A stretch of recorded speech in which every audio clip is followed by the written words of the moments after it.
I fell into it. I took a 1-day workshop and I loved it. And the guy was like, well, we do a 10-week course, but you have to perform. Okay. And I was like, well, that sounds terrible.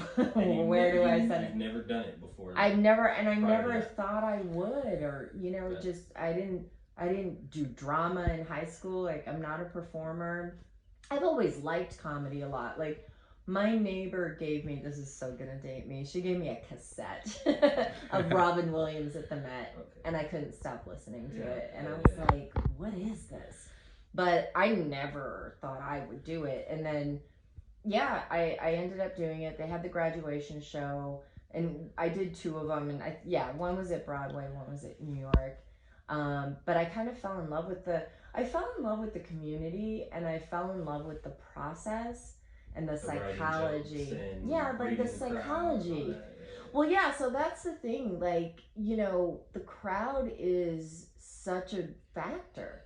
Like, I could go up 3 times in one night, do the exact same set, pretty much the exact same way, but with a different audience. Every show will go different. Right. I mean, and I'm not saying like, well, one you'll bomb, one you'll do well, but even if you do 3 different well, reactions. But and then like the same thing with, some people will be more interactive, some won't, some will heckle, and you have to shut them down. Other people will behave.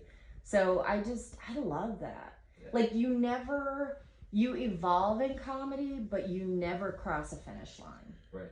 Like, if you had Dave Chappelle sitting in a chair right now, or Chris Rock, they would still tell you that, like, there's areas where they're evolving, or there's stuff they want to do, or it's just a process. It's never done. It's never done. To me, it sounds like, let's make a deal. You want to fucking see what's behind the curve, and then you just got to deal with it. Like, it's bam.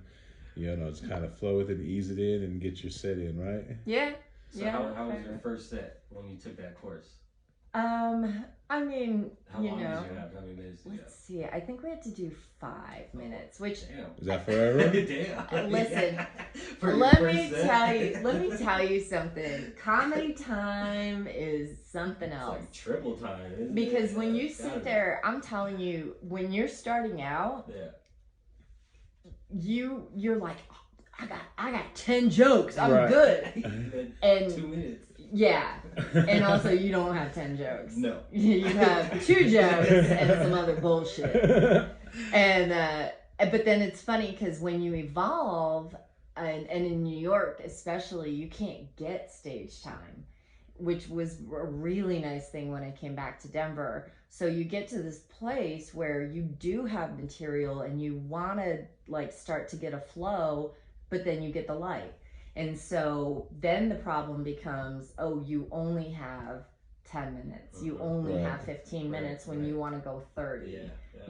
I mean, one of the hardest things for me was when I came back here, Comedy Works ran like a new talent night, I guess that's what they call it. But basically, like anybody, if they wanted to go up, and they had categories. And I think the first time, because they didn't know me, they gave me like 3 minutes. Okay. And that is hard. Like when you've been doing 10s and 15s, you gotta get your good ones in right away. And but you gotta really think about like, okay, what can I do like right up front where I'm getting laughs within seconds. Right, you gotta hit them right away.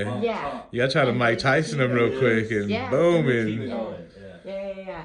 And then, you can't do like longer joke. Like it's just, you gotta go, and then you get the light, and I think they light you at like, not even a minute. They light you like 20 or 30 seconds. Right. And then they cut your mic. Yeah.